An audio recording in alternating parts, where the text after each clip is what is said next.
Hello everyone and welcome back. Today we're looking at two tools that help you build workflows, Temporal and N8n. They sound similar but work very differently. N8n is like building with blocks. You drag and drop nodes to connect your apps. No coding needed. It's perfect if you want to link Google Sheets to Slack or send emails when someone fills a form. The visual builder makes it easy to set your whole workflow, plus it connects to hundreds of apps out of the box.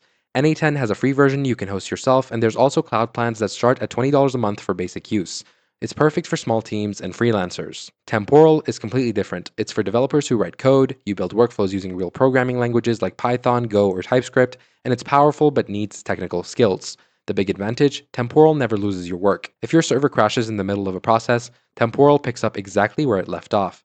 This makes it great for payment systems, order processing, or anything where you can't afford making mistakes. Temporal is free to self-host too. Their cloud service costs more and uses pay-to-go pricing based on actions. So, what's the main difference? Well, N8n is visual and easy. Temporal is code-based and bulletproof. N8n is better for simple automations, marketing tasks, and connecting apps quickly. Anyone on your team can use it. Think of it like building with blocks.